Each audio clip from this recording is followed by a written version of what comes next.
رمضان كريم كريم كريم شهر عظيم عظيم عظيم.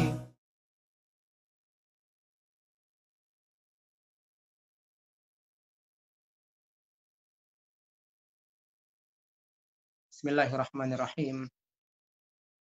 Assalamualaikum warahmatullahi wabarakatuh. Innal hamdalillah nahmaduhu wa nasta'inuhu wa nastaghfiruh wa na'udzu billahi min syururi anfusina wa min sayyiati a'malina. May yahdihillahu fala mudilla lahu wa may yudlil fala hadiya lahu. Asyhadu an la ilaha illallah wahdahu la syarika lahu wa asyhadu anna Muhammadan 'abduhu wa rasuluh la nabiyya wa la rasula ba'da. Allahumma salli wa sallim wa barik ala nabiyyina Muhammadin wa ala alihi wa ashabihi wa man tabi'ahum bi ihsanin ila yaumil qiyamah amma ba'd. Ikhwatal Islam, ikhwatal iman, jamaah sekalian yang mudah-mudahan senantiasa dirahmati Allah Subhanahu wa taala. Marilah pada kesempatan yang berkah ini kita bersama-sama senantiasa memanjatkan puja dan puji syukur kita kehadirat Allah Subhanahu wa taala yang sampai saat ini masih memberikan kepada kita semuanya kenikmatan yang tidak terhitung dengan jari jemari kita. Di antaranya adalah nikmat yang sangat besar, nikmatul Islam wal iman. Nikmat berupa Islam dan iman. Nikmat berupa hidayah dan taufik yang sampai saat ini masih bersama kita, dan kita berharap mudah-mudahan nikmatul Islam wal iman, nikmat hidayah serta taufik senantiasa bersama kita sampai akhir hayat kita nanti. Salawat dan salam malah kita aturkan kepada junjungan kita Nabi besar Muhammad sallallahu alaihi wasallam, kepada keluarga, kepada para sahabat dan seluruh pengikutnya hingga hari kemudian. Jamaah sekalian yang dirahmati Allah Subhanahu wa taala, sesungguhnya Allah Subhanahu wa taala menciptakan manusia. Dan salah satu tipikal ataupun karakter yang mereka miliki adalah hubbud dunya, hubbul mal, cinta terhadap dunianya dan cinta terhadap hartanya. Hal ini sebagaimana yang dikhabarkan oleh Allah Subhanahu wa taala dalam salah satu firman-Nya, wa tuhibbunal mala hubban jamma. Dan kamu mencintai harta itu dengan cinta yang besar. Dan juga sebagaimana yang disabdakan oleh Rasulullah sallallahu alaihi wasallam dalam sebuah hadis yang sahih riwayat Imam Bukhari. Nabi kita Muhammad sallallahu alaihi wasallam bersabda, "Lau anna bana Adam," andaikan anak Adam, yaitu manusia, "u'tiya wadiyan mil'an min dahabin," andaikan diberikan satu bukit yang penuh dengan emas, ahabba ilaihi tsaniya, maka niscaya ia menginginkan bukit yang kedua.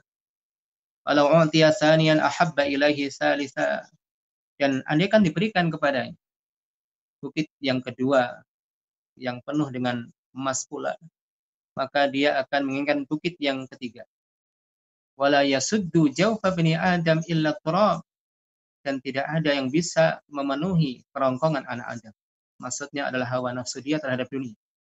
Tidak ada yang bisa memenuhi hawa nafsu dia terhadap dunia illa turab, kecuali adalah tanah. Artinya sebelum seseorang dipanggil oleh Allah Subhanahu wa taala, cinta terhadap dunia itu senantiasa ada pada manusia. Wa yatubullahu ala man taba, dan Allah memberikan taubat kepada siapapun yang dia kehendakinya. Ma'asyiral muslimin wa zumratal mu'minin, jamaah sekalian yang dirahmati Allah Subhanahu wa taala. Ayat dan hadis yang kami sampaikan menjelaskan dengan gamblang akan karakter manusia, di mana manusia itu cinta akan dunianya, cinta akan hartanya. Sampai kemudian orang-orang yang tidak memiliki bekal ilmu dan iman, mereka orang-orang yang jauh daripada ketakwaan kepada Allah Subhanahu wa taala, mereka tidak peduli dengan apa-apa yang mereka ambil dari dunia ini. Apakah itu halal, apakah itu haram. Padahal kalau kita lihat nas-nas baik dari Al-Quran maupun sunnah-sunnah Rasulullah sallallahu alaihi wasallam, Di sana ada kabar, ada berita tentang bagaimana dampak buruk harta yang haram. Efek buruk makanan dan minuman yang haram. Di antaranya yang pertama, dampak buruk harta yang haram, makanan yang haram, minuman yang haram. Bahwasanya makanan yang haram, minuman yang haram, harta yang haram, itu bisa menghalangi terkabulnya doa seseorang. Hal ini sebagaimana disebutkan dalam sebuah hadis yang sahih, hadis Imam Muslim. Rasulullah Shallallahu Alaihi Wasallam pernah mengisahkan akan seseorang. Sebagaimana disebutkan dalam hadis tersebut, summa dzakara rajula. Rasulullah Shallallahu Alaihi Wasallam menyebutkan sosok laki-laki yutilus safara, yang ia melakukan safar yang jauh, safar yang panjang. Asy'atha aghbara, rambutnya kusut, kemudian kakinya berdebu. Yamuddu yadayhi ila sama, dia mengangkat kedua tangannya ke langit. Ya Rabb, wahai Tuhanku, wahai Tuhanku. Ma'asyiral muslimin wa zumratal mu'minin rahimakumullah. Di awal hadis ini menunjukkan bahwasanya orang yang diceritakan oleh Rasulullah sallallahu alaihi wasallam tersebut adalah orang yang mengumpulkan banyak asbab diijabahi doanya. Pertama, dia adalah seorang musafir. Seorang musafir adalah seseorang yang mendapatkan keutamaan, di antaranya adalah dia memiliki waktu mustajabah untuk berdoa minta kepada Allah Subhanahu wa taala. Di mana safar adalah satu kondisi yang sangat berat, kemudian Allah memberikan balasan yang setimpal dengan masyaqqah, ya keberatan yang dia alami, diberikan waktu istijabah, waktu mustajabah. Allah Subhanahu wa taala ijabahi doa seseorang ketika dia dalam keadaan safar. Asy'atha akbara, yang safarnya itu karena beratnya, apalagi perjalanan orang-orang dahulu Bapak Ibu. Asy'atha akbara, rambutnya kusut, pakaiannya kusut, kakinya berdebu. Yamuddu yadahi ila sama, dan di antara sebab diijabahi doa seseorang adalah ketika dia berdoa mengangkat kedua tangannya minta kepada Allah Subhanahu wa taala. Ini juga disebutkan dalam hadis yang lain bahwasanya Allah, innallaha hayyun karim, Allah itu memiliki sifat malu. Karimun, maha pemurah Allah itu. Yastahyi min abdihi, Allah itu malu terhadap hambanya. Kapan Allah malu terhadap hambanya? Idza rafa'a yadayhi ilas sama, ketika seorang hamba minta kepada Allah, mengangkat kedua tangannya ke langit minta kepada Allah. Yastahyi, Allah itu malu. Ayyaruddahuma sifran, Allah malu untuk mengembalikan kedua tangan tersebut dalam keadaan hampa ataupun kosong. Sehingga sebab yang kedua, seseorang diijabai oleh Allah adalah mengangkat kedua tangannya, kemudian dia mengatakan ya Rabb, menyebut nama Allah, wahai Rabb, wahai Rabb. Kemudian dilanjutkanlah Rasulullah sallallahu alaihi wasallam, wa mat'amuhu haram. Orang tadi, orang yang mengumpulkan banyak asbab diijabai doanya, ternyata apa? Mat'amuhu haramun, makanannya haram. Baik makanannya itu memang adalah makanan haram seradat, seperti makanan-makanan yang diharamkan oleh Allah dan Rasulnya, seperti darah, kemudian daging babi, kemudian minuman yang haram. Ataupun keharaman di sini karena memang sumbernya haram. Jenis makanannya halal tapi sumbernya haram. Wa masyrabuhu haramun, minumannya haram. Wa malbasuhu haramun, dan pakaiannya juga haram. Wa ghudhiya bil harami, dan dia diberikan makanan serta minuman dari yang haram, dari harta yang haram. Fa anna yustajabu lidzalik, lalu bagaimana doanya bisa dikabul? Di sini Bapak Ibu yang dirahmati Allah Subhanahu wa taala, ketika seseorang mencapai ya, puncak kesolehan, Masya Allah. Kemudian seseorang mengumpulkan banyak asbab doanya didengarkan oleh Allah Subhanahu wa taala, diijabai oleh Allah Subhanahu wa taala. Namun ternyata doa itu bisa ditolak oleh Allah karena satu hal, yaitu karena dia makan makanan yang haram, minum minuman yang haram. Ini yang kita takutkan, kita khawatirkan, maka kita senantiasa evaluasi diri, muhasabah diri. Dan sampai kita terjebak dengan rayuan setan, dengan bujukan setan. Kita percaya diri dengan kondisi kita hari ini, misalnya kita sedang berpuasa, kita melaksanakan amal saleh, minta kepada Allah di waktu mustajabah, minta kepada Allah di waktu yang sangat utama. Misalnya seseorang dalam keadaan saum, minta kepada Allah di waktu mustajabah seperti dia minta kepada Allah pada waktu ketika dia hendak berbuka puasa. Ya, kemudian di waktu-waktu mustajabah yang lain dia mengangkat tangan dengan serius, tapi kenapa doanya ditolak oleh Allah, tidak didengar oleh Allah? Serasa doa itu jauh daripada pengabulan Allah Subhanahu wa taala. Jawabannya salah satunya adalah karena efek dampak buruk harta yang haram.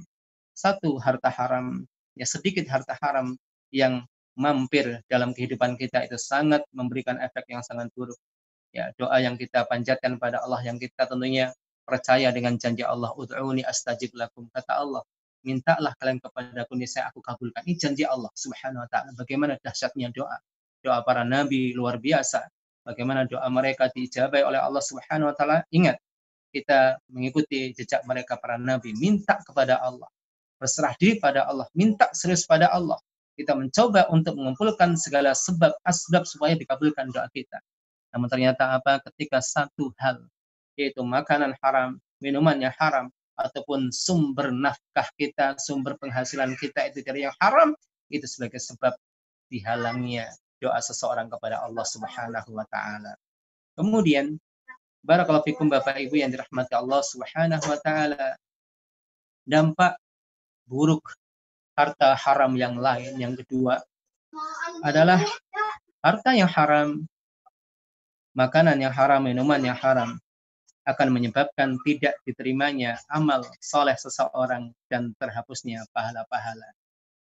Ini tidak kalah buruk dengan sebelumnya. Harta yang haram menyebabkan amal soleh seseorang tidak terima, bahkan terhapus pahala-pahala amal solehnya, walaupun amal itu besar. Misalnya haji. Ibadah haji bukan amalan yang sepele Bapak Ibu. Amalan yang sangat luar biasa. Orang-orang yang tinggal di tempat yang jauh dari tanah yang haram, bagaimana menyiapkan segala sesuatunya, kesehatannya, ya, kondisinya, hartanya, persiapan yang dibawa untuk perbekalan di sana, kemudian apa-apa yang ditinggalkan untuk keluarganya. Masya Allah, ini suatu amalan yang sangat berat, bukan amalan yang biasa.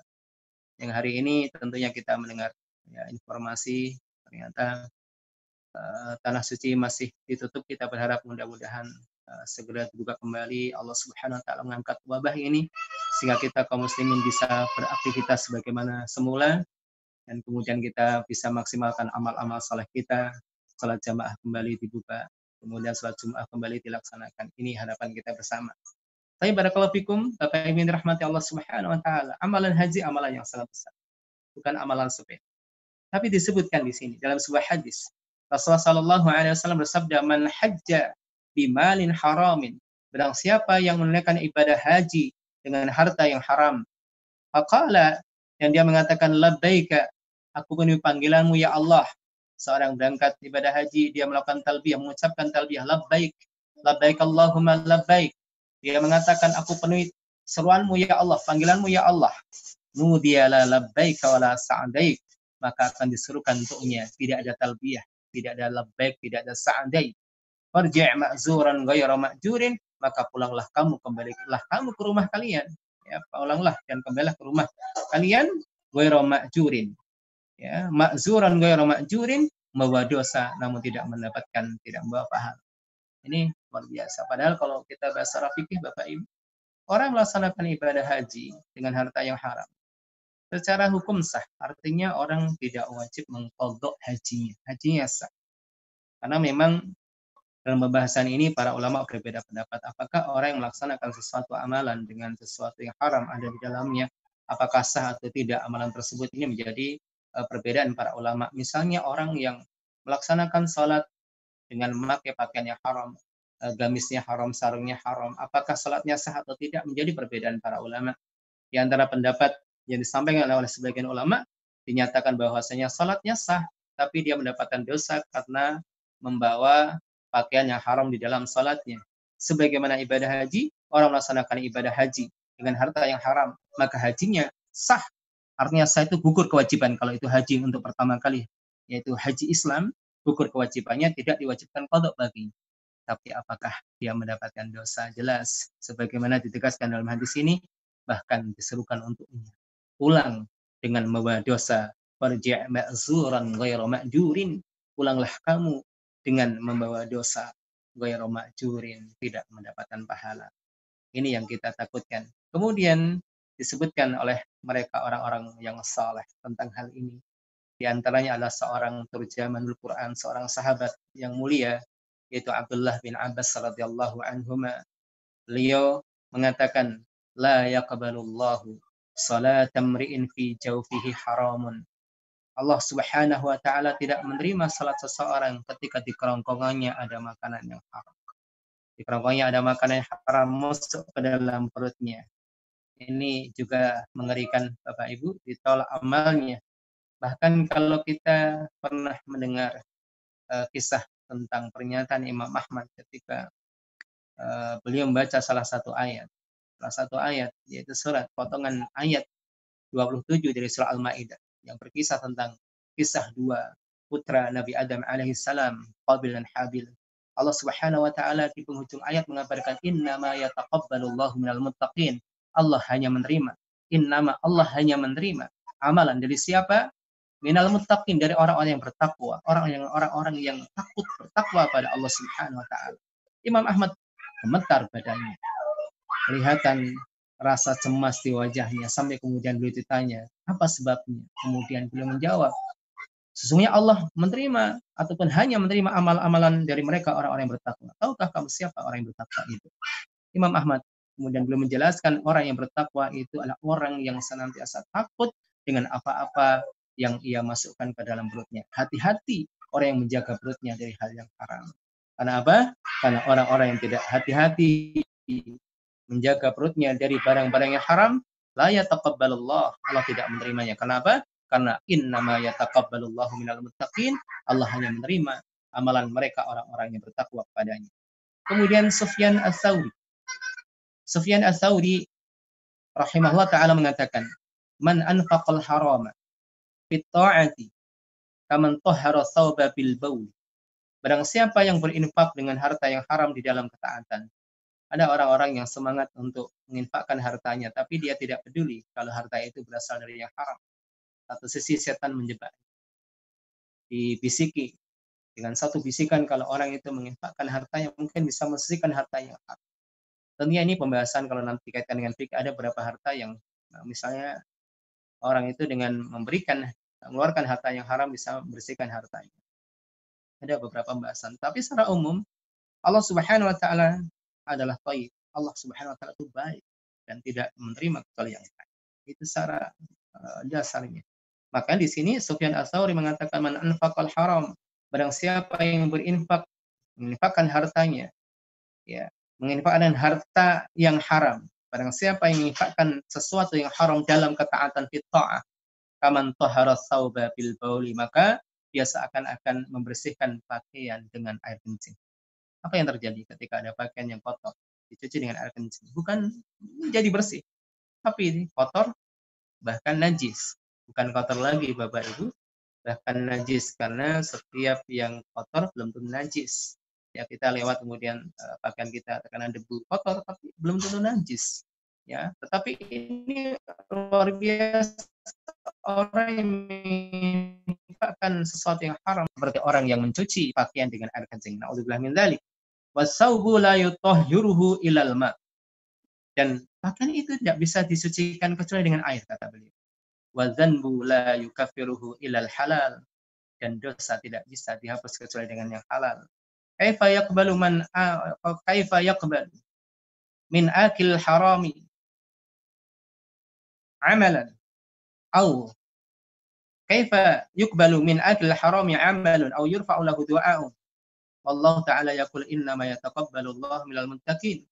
Beliau kemudian mengatakan kaifa yuqbalu min akil harami amal, bagaimana bisa diterima satu amalan dari orang yang makan harta yang haram kemudian diangkat doanya ya oleh Allah Subhanahu wa taala, sedangkan Allah sendiri mengabarkan dalam Al-Maidah ayat 27, innama yataqabbalu Allah minal muttaqin, Allah hanya menerima amal dari orang-orang yang bertakwa pada Allah Subhanahu. Jangan sampai kita terjerat dengan kejeratan iblis. Semangat amal, tapi satu sisi juga tidak peduli dengan harta-harta yang haram, makanan yang haram. Hati-hati. Harta sedikit, tapi haram ketika mampir dalam kehidupan kita. Na'udzubillah, andaikan mampir ke dalam perut kita. Ini kita khawatir amal-amal saleh yang kita lakukan itu akan hancur. Ternyata yang menghancurkan amal itu bukan hanya sekedar seperti riya, yang sering kita dengar riya, orang yang pamer dan sebagainya. Ternyata harta yang haram bisa menjadikan kita berdosa dan tidak diterima amal-amal kita. Na'udzubillah min dzalik. Kemudian seorang ulama namanya Yusuf bin Asbagh rahimallahu taala.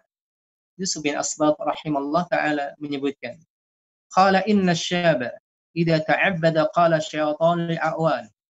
Yaitu ketika ada seorang pemuda yang sedang semangat beribadah. Seorang pemuda, alhamdulillah, kalau ada seorang pemuda yang semangat ibadah ini luar biasa. Kalau ada orang tua yang semangat ibadah, ya luar biasa juga. Tetapi tidak sehebat mereka orang yang masih muda, yang bergejolak jiwanya, yang masih tinggi syahwatnya, namun hidup dalam ketaatan, hatinya senantiasa bersama orang-orang soleh. Mereka dengan masjid tumbuh dewasa dalam ketaatan kepada Allah Subhanahu wa taala. Ketika orang-orang yang seumur dia tenggelam dalam syahwat, tenggelam dalam keharaman, dia masya Allah muncul sebagai sosok mutiara yang luar biasa, ya, yang hidupnya penuh dengan ketaatan, keimanan, keislaman, hidayah dari Allah Subhanahu wa taala. Tapi ada tapinya di sini, ma'asyiral muslimin. Ketika ada seorang pemuda, kata Yusuf bin Asbagh, itu ta'abbad, dia ta'abbud kepada Allah, mengabdikan dirinya kepada Allah. Qala syaitan li'a'wani, maka setan akan berkata pada kru-krunya. Berkata kepada kawan-kawannya, unduru min aina mat'amuh. Lihatlah oleh kalian, dari manakah sumber makanan. Fa in kana mat'amuhu su'a.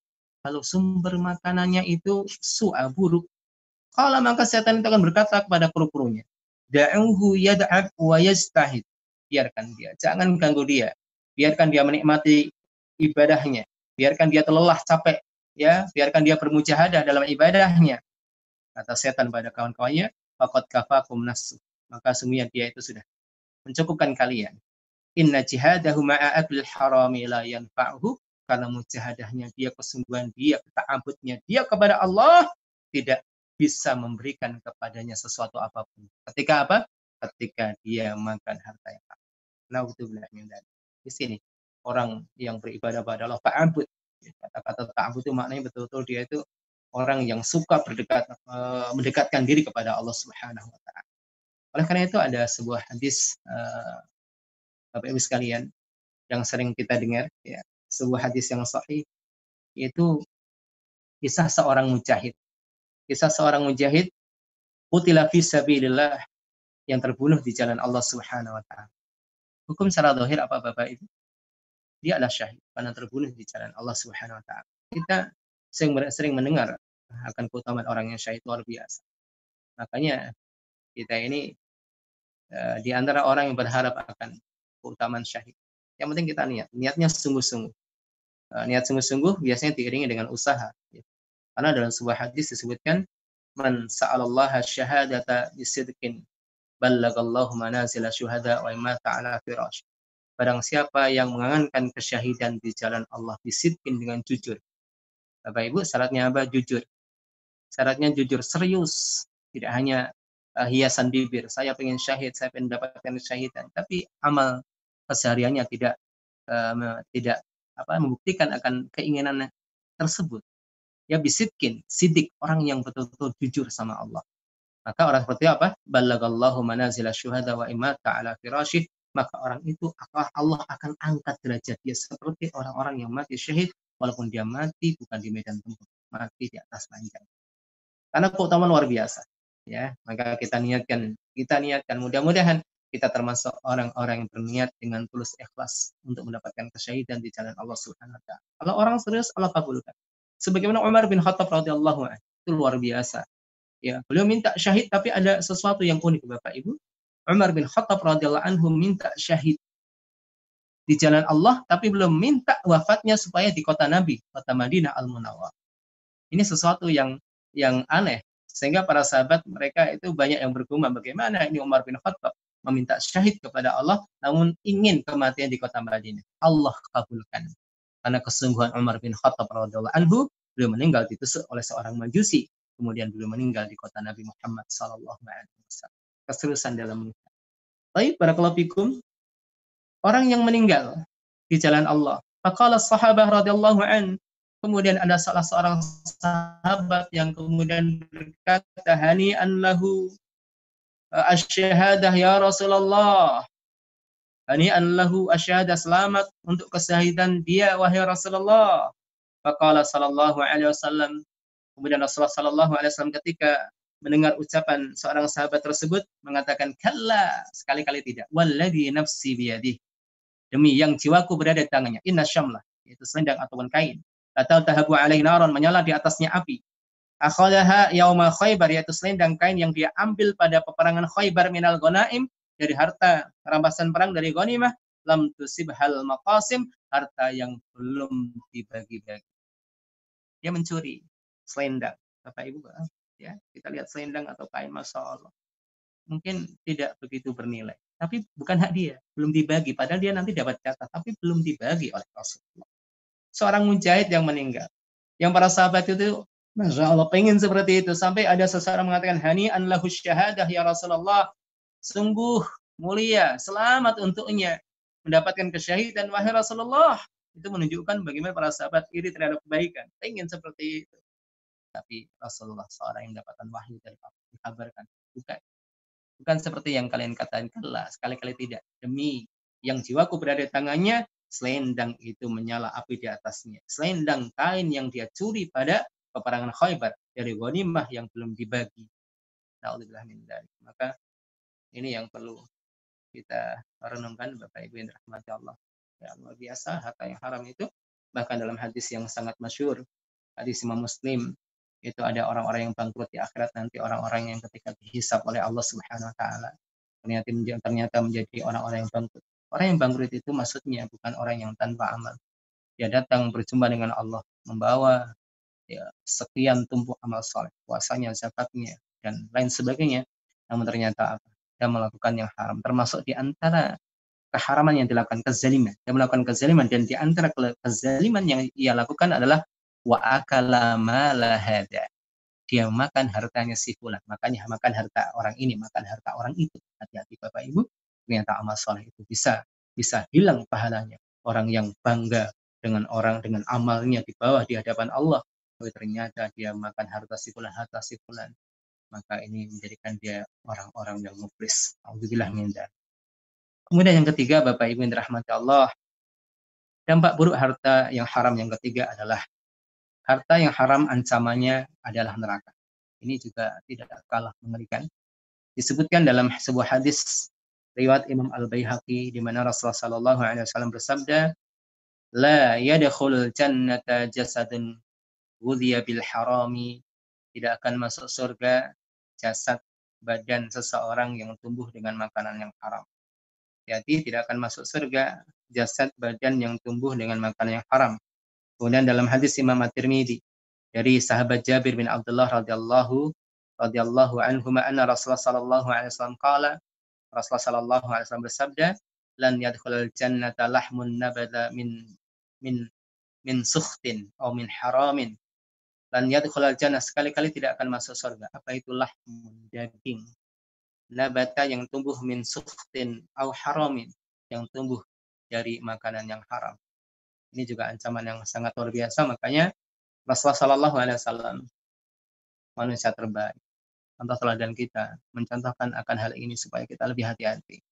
Sebagaimana disebutkan dalam sebuah hadis, yaitu ketika Rasulullah sallallahu alaihi wasallam pulang ke rumahnya, inilah anqalibu ila ahli, aku menuju salah satu istriku, ya, yaitu rumah istriku. Fa'ajidu thamrata saqitatan ala firashi. Kemudian aku dapatkan sebutir buah korma, ya, tamar, berada di atas ranjangku. Fa'arfa'uha li'akulaha. Kemudian aku angkat satu butir korma itu, siap-siap aku masukkan, ya, ke dalam mulutku, siap-siap aku makan. Tsumma akhsha an takuna shadaqatan fa'ulqiha. Kemudian aku khawatir kalau korma itu adalah korma dari sedekah, maka kemudian letakkan kembali. Karena memang Rasulullah tidak menerima zakat dan sedekah. Rasulullah menerima hadiah. Rasulullah dan keluarganya tidak menerima zakat dan tidak menerima sedekah. Haram bagi Rasulullah, halal bagi umatnya. Ini kekhususan bagi Rasulullah. Haram bagi beliau harta zakat dan harta sedekah. Zakat wajib dan sedekah yang tidak wajib itu haram bagi Rasulullah dan keluarganya. Ketika Rasulullah mendapatkan sebutir buah korma, ini korma ini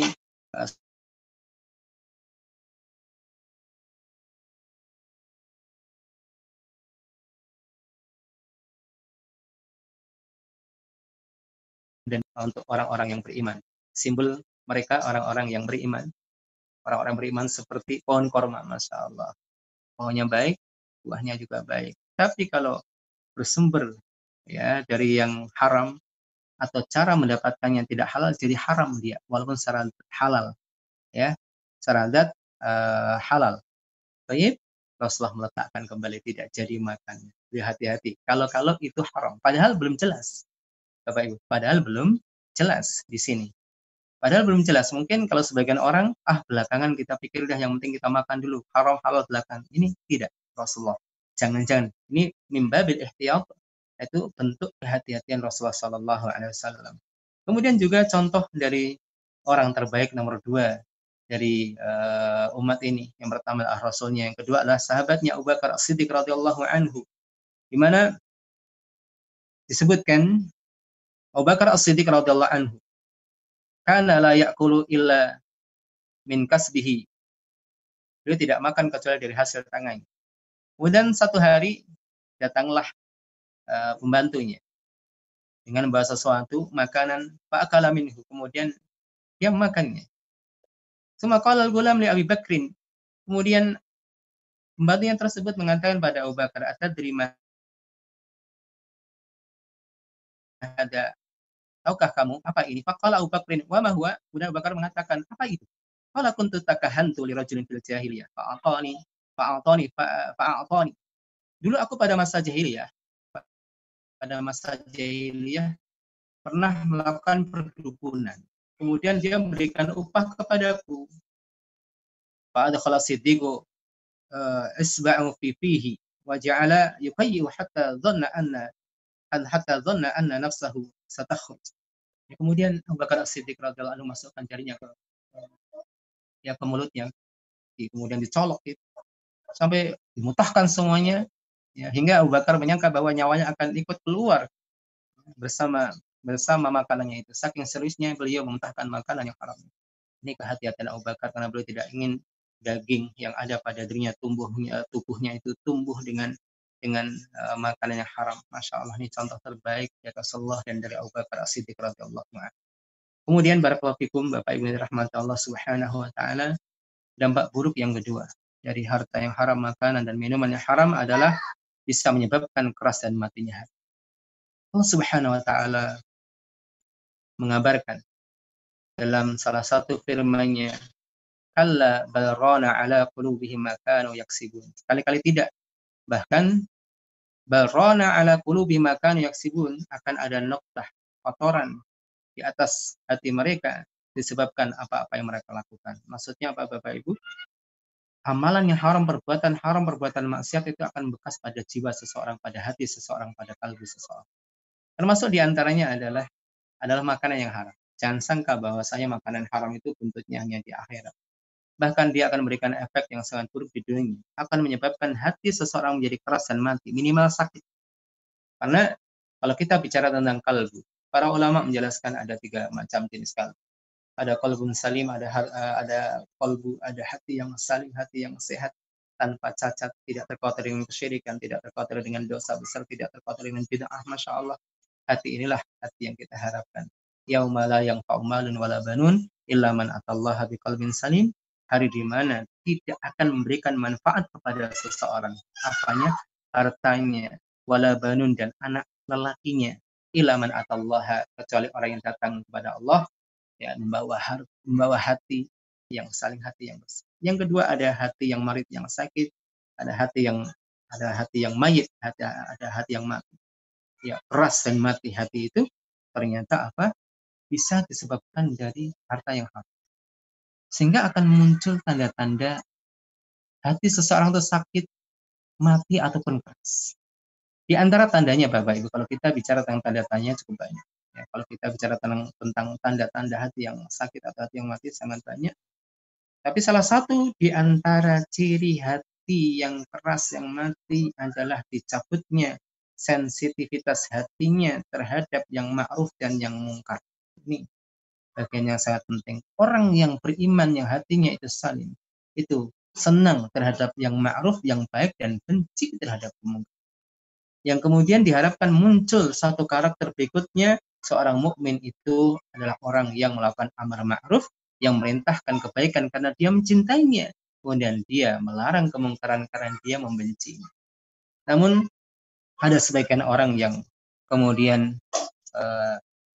mengklaim dirinya seorang mukmin, namun yang terjadi sebaliknya. Ada orang yang terhadap kebaikan tidak menyukainya, terhadap keburukan malah gandrung terhadapnya. Sehingga kemudian yang muncul apa? Sifat yang berlawanan dengan orang mukmin. Lawan daripada sifat orang mukmin yang disebutkan dalam Al-Quran, selain orang kafir ada satu golongan lagi, yaitu orang-orang munafik. Orang munafik itu amar ma'ruf nahi mungkar. Kalau orang mukmin itu amar ma'ruf nahi mungkar, kalau orang munafik sebaliknya. Al-amru bil munkari wa nahyu 'anil ma'ruf, dia memerintahkan yang mungkar, kemudian dia melarang yang ma'ruf. Kalau ada orang seperti ini, ketika melihat kebaikan dia tidak suka. Kalau dia melihat orang-orang berkumpul kebaikan, panas dirinya. Ini hati-hati. Ini indikasi kemunafikan, naudzubillah min dzalik, dan salah satu gejala hatinya itu bermasalah. Makanya kalau ada orang orang Islam kemudian tidak suka dengan orang Islam, lihat pengajian tidak suka, lihat para pemuda taat kepada Allah tidak suka, maka ini perlu diperhatikan. Jangan-jangan sudah sekian banyak harta haram yang mana ini yang kita takutkan. Hari ini mungkin kita saksikan tidak sedikit orang-orang seperti itu. Ada orang Islam, tapi apa? Menghina Islam, menghina Nabi, menghina syariat Islam. Ada orang yang beriman namun tidak mau menegakkan hukum-hukum Allah, menganggap hukum Allah itu tertinggal. Tidak mau mengikuti Nabi Muhammad SAW menegakkan Al-Quran dan sunnah-sunnahnya. Masya Allah. Seakan-akan orang yang menegakkan hukum Allah itu adalah orang-orang yang keras, orang-orang yang ekstremis, orang-orang radikal, dicap sebagai orang-orang yang menyimpang, naudzubillah min dzalik. Maka berbahagialah orang-orang yang istiqomah. Wala yakhafuna laumata laim. Nanti kalau seseorang itu sudah tidak mampu mengemban syariat Allah, kewajiban Allah, amanah Allah, nanti akan diganti dengan kaum yang memiliki banyak sifat. Di antara adalah kaum wala yakhafuna laumata laim, tidak takut dicela. Tidak takut celaan dari orang yang mencelamu. Dibilang apa? Kali ini banyak orang kemudian menyampaikan ataupun melayangkan celaan-celaan, ya, apa namanya, ya, mencela, membuli, memberikan julukan yang tidak pantas. Misalnya orang disebut kadrun gitu ya, yang kalau diperpanjang namanya kadal gurun. Itu diperuntukkan bagi mereka orang-orang yang menampilkan pakaian Islami, diperuntukkan bagi mereka orang-orang yang mencoba untuk mengamalkan kebenaran. Naudzubillah min dzalik. Hati-hati Bapak Ibu, banyak orang yang beriman, namun ternyata mereka bersama orang-orang yang musyrik, orang yang beriman. Ya, sebagaimana dulu kita, ya kalau kita mendengar kisah mungkin Bapak Ibu atau nenek kakek kita, itu perjuangan di negeri kita itu lawannya bukan hanya mereka para penjajah, tapi adalah mereka orang-orang yang memang warga negara sendiri, tapi mereka kiblatnya kepada penjajah. Na'udzubillah min dzalik. Maka ada juga dalam Islam orang yang ngaku Islam tapi ternyata lisannya, kakinya tidak pernah berpihak kepada Islam. Lisannya berpihak pada orang-orang yang membenci Islam, kakinya berpijak bersama mereka orang-orang yang musuh Islam. Hati-hati, bisa jadi karena mereka sudah banyak makan harta yang haram, maka tobatlah. Kalian siapapun, ya dari kita atau dari siapapun yang kemudian makan yang haram, apalagi di sini, apalagi pekerjaannya setiap hari itu adalah pekerjaan yang haram, dan dengan pekerjaan yang haram itu dia diupah. Ini sudah murokab, kalau dalam bahasa kita itu murokab, sudah parah, sudah parah sekali, sudah komplikasi. Kalau penyakitnya sudah komplikasi. Orang itu berbuat yang haram itu sudah dosa, mau diupah atau tidak. Tapi ini orang yang berbuat haram diupah lagi, dan dia hidup dari harta tersebut. Orang-orang bayaran untuk melakukan yang haram, untuk menyebarkan berita-berita yang tidak benar, dibayar. Kemudian dia makan dari harta tersebut, dan dia berikan harta tersebut untuk keluarganya. Dia beli makanan untuk berikan makan istrinya, anak-anaknya. Itu betul-betul jauh dari keberkahan.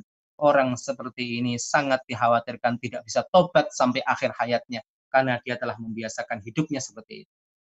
Karena dalam sebuah hadis dijelaskan oleh Rasulullah, man 'asha 'ala syai'in mata 'alaih. Dalam hadis riwayat Imam Muslim disebutkan bahwasanya Rasulullah sallallahu alaihi wasallam bersabda, orang yang hidup dengan kebiasaan tertentu, di antaranya adalah makan yang haram, maka Allah akan matikan dia dalam keadaan seperti itu. Maka Syekh Muhammad Hasan menceritakan kisah seseorang yang kemudian mati, wajahnya tertelungkup di atas kloset. Setelah diselidiki ternyata dalam hidupnya dia bermuamalah dengan riba. Kerjaannya riba, kerjaan riba. Sudah diingatkan terus-menerus. Riba itu najis, maka dia mati di atas kenajisan. Na'udzubillah min dzalik. Bapak Ibu jamaah sekalian yang dirahmati Allah Subhanahu wa taala. Kemudian efek buruk harta yang haram ini juga tidak kalah menakutkan, yaitu bisa menunda kejayaan kaum muslimin.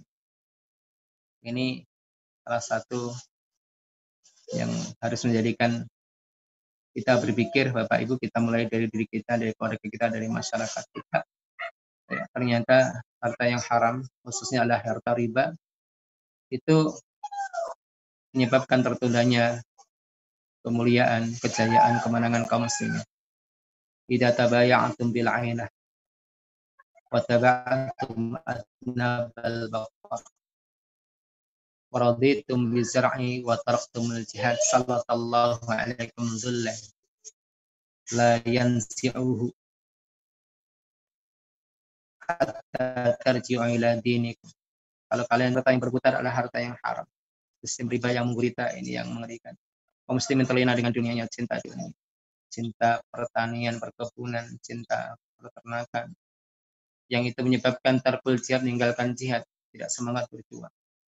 Kita berjuang dengan semampu kita, dengan ilmu kita, dengan amal kita, dengan jiwa kita tentunya. Kalau itu semuanya terjadi, maka sallallahu alaikum Allah menguasakan atas kalian. Itu apa? Zullah. Zul itu kehinaan. Kehinaan itu akan menguasai kaum muslimin. Dan tidak akan dicabut kehinaan tersebut sampai orang mau kembali kepada agama Allah. Ini yang kita takutkan. Bapak Ibu yang dirahmati Allah Subhanahu wa taala. Jadi ini beberapa hal yang terkait dengan dampak buruk harta haram, tidak semuanya. Ya, sebagainya, karena masih ada yang lain seperti cabutnya barokah. Maka kalau kita bicara tentang barokah, Masya Allah, sesuatu yang paling kita takuti dalam kehidupan kita adalah dicabutnya barokah. Barokah ilmu. Punya ilmu banyak, tapi tidak barokah. Dicabutnya barokah umur. Umurnya panjang, tapi tidak pernah digunakan dalam ketaatan. Ada orang yang umurnya panjang, Masya Allah, tidak pernah satupun, tidak pernah sekalipun dia khatam Al-Quran Al-Karim. Tapi ada orang yang usianya tidak panjang, usianya 20 tahun, masalah seorang anak muda. Tapi dia mulai sejak lulus SD, dia masuk Ma'had Tahfidzul Quran. Dia membaca Al-Quran. Di usia 20 mungkin sudah sekian ratus dia khatam Al-Quran. Ini barokah umum. Kemudian harta, kalau dicabut barokahnya. Makanya sesuatu yang paling menakutkan dalam kehidupan kita, ialah ikhwatal Islam wal iman, dicabutnya barokah. Dicabutnya barokah ilmu, dicabutnya barokah amal, dicabutnya barokah harta, dicabutnya barokah umur. Ini sangat menakutkan. Dicabutnya barokahnya keluarga, ini yang kita takutkan. Maka kita tidak pernah kenyang dengan barokah dari Allah. Kalau harta kita cukup, yang penting cukup, itu cukup, ya. Yakfina, tapi barokah rahmat Allah kita tidak pernah merasa cukup, tidak pernah merasa kenyang dengan rahmat dan barokah dari Allah Subhanahu wa taala. Maka mintalah barokah kepada Allah. Jangan minta jumlahnya. Kita nggak perlu capek-capek minta kepada Allah, ya Allah, panjangan umur. Umur sudah ditakdirkan oleh Allah, sudah dicatat. Tapi kalau kita terpaksa minta kepada Allah umur yang panjang, iring dengan umur panjang yang barokah di dalam ketaatan kepada Allah Subhanahu wa taala. Namun satu hal, Bapak Ibu yang dirahmati Allah, keberkahan itu dirusak dengan harta yang haram. Harta yang haram banyak macamnya, ya, seperti riba, ya, riswah, ya, sogokan. Hati-hati orang menyogok, ya, untuk mendapatkan pekerjaan. Ini kita harus hati-hati, kita semangati anak-anak kita mencari kerja apapun yang penting halal dengan cara yang halal. Rezeki sudah ditanggung oleh Allah. Harta korupsi, kemudian harta yang belum dikeluarkan zakatnya, keluarkan zakatnya.